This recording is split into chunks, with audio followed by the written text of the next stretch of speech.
But a question I have, it kind of has dealt with my past. Definitely grew up as an atheist, and was an atheist for a couple years of college. But when we talked about moralism, or we're talking about moral standards, how do we reconcile the moral standards that we see in the Old Testament versus the moral standards of the New Testament? So when I refer to the Old Testament, I'm typically referring to specifically like Joshua and Judges, where you see the Israelites going into Canaan and conquering kingdoms, and it's saying to devote that all to utter destruction, man, woman, livestock, burned to the ground, killed. You also see like the women being like made slaves or being like added into the family, but also that you see the God of the New Testament says every life there's sanctity to life, and that every life has meaning, and I'm dying for that meaning. But yet you see all these people dying. Well, there's a bunch of issues in there. Let's just take the hardest issue, which I think is this one. Is God immoral for killing the Canaanites? Right? That's basically what you're talking in Joshua, okay? Well, first of all, the question I want to ask is, if there is no God, why is any Old Testament atrocity wrong? Because atheists typically answer this question. I understand you're not an atheist. But when they say, well, the God of the Bible is immoral, I go, time out, what's your moral standard? If you're an atheist, there is no moral standard. It's just your opinion, okay? But a fair question for an atheist would be to say, yeah, but you're saying your God's loving, so it's a problem for your worldview. Okay, fair enough. So the next question I want to ask is this. Is God arbitrary, or does he give reasons for judging people in the Old Testament? Solid question. He gives reasons, right? He doesn't just wake up like a mob boss and go, Canaanites, I want them dead. Right? He's got reasons for it. And probably the biggest reason, after 400 years of warning, is that the Canaanites were sacrificing their children on the molten hot god Molech, this idol. They would heat this thing up. It was metal, and then they'd put their babies on the arms of this being, this idol, and watch their babies sizzle to death. In fact, Plutarch, who was a Greek writer, this is not in the Bible, he says that the villagers would beat their drums louder when this was going on so the parents couldn't hear the screams of their own children being sacrificed. Now, on every college campus I go to, typically an atheist will stand up, well, if there's a good God, why doesn't he stop all the evil in the world? Well, here's a situation where God saw evil and said, that's it, we got to stop it. Israelites, go stop it. And now they're complaining. Right? So, why complain that God doesn't stop evil, but then complain when he does? Now, what they will say is, yeah, but God went too far. He said wipe out everybody, including the children. God's stopping the Canaanites for killing children, but then God says go in and kill them anyway. Now, how does that make any sense? Well, there's two ways of looking at this. One way is a book written by Paul Copan. I don't know if you've ever heard this book. It's called Is God a Moral Monster? And Copan's an expert in the Old Testament. And he says, when you read something like in, say, Deuteronomy 7, where it says, go wipe everybody out, man, women, child, all that, you've got to realize this is known as hyperbolic language. Because if you read the next verse, it says, and then don't intermarry with them. You go, wait a minute.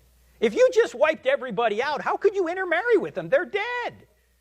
The point is that in the ancient Near East culture, they used language like this to demonstrate that this had to be a victory, a decisive victory. It didn't mean, it would be like us saying, well, you know, the Chiefs annihilated the Rams. We wouldn't mean that the Rams no longer exist, right? It's just a strong way of saying they beat them badly. That's one view. The other view is the traditional view that, no, he literally meant to take their lives. Well, what do we say to that? Let's take the harder view, that God said everybody should die. Can God do that? Here's my question. Is God committing murder by ending lives on earth? When somebody dies, does God murder them? No, God can't murder anyone because he's the creator of life. So when he takes life, that's up to him. He can resurrect life. We can't do that, so we don't have the authority to take innocent human beings' lives. But God does. So if God wants to take somebody's life, he can, if he has a reason for it. He might explain the reason, he might not. But he has the authority to do that. In fact, if Christianity is true, people don't really die, they just change location, right? They move from one life to the next life. So God has the right to usher people into the next life, whether they are 2 years old or 82 years old. God can do that, we can't. Now, one more thing on this, and Copan goes into a lot more detail than I'm doing here, but one more detail on this I think we need to recognize. The Old Testament theocracy was unique and temporary. It was not the ideal for all time, but the means to a promised new covenant. God wanted to get the promised people in the promised land to bring forth the promised Messiah to be a blessing to the whole world. And if he gave 400 years of warnings to the Canaanites who were doing these detestable practices and they wouldn't stop, his only choice at that point, with free creatures, was to use force to push them out or to drive them out. And that's apparently what he did. Now, God can do that. We can't, but God can. So, the Old Testament is, as I say here, temporary, and it was never meant to be the ideal law for all time. In fact, everything from Exodus 20, the Ten Commandments, all the way through Deuteronomy does not apply to Christians. You know the Ten Commandments don't apply to Christians? Did you know that? Only if they're repeated in the New Testament, and 9 out of the 10 are. The only one that's not repeated is keep holy the Sabbath. Why? Because who's the Sabbath? Jesus. He's already arrived. The Sabbath is our rest. But unless something's repeated and renewed in the New Testament, it's not applicable to Christians today. And this isn't taught very often in church either. Oftentimes we just go to the Bible like it's some kind of fortune book and just stick our finger in there and start reading. That's not the way the Bible is supposed to be read. In fact, this is going to sound shocking, but there are no verses in the Bible. Did you know that? There are no verses in the Bible. The verses were added about 500 years ago to allow us to navigate the text, but there are no verses in the Bible. The advantage of verses in the Bible is it helps us navigate the text. The disadvantage is we tend to think that these verses are individual nuggets of truth that we can apply any way we want. That's not the way the Bible is intended to be read. About the only place you can do that is Proverbs in most cases. Everywhere else, you've got to figure out the context and what's going on.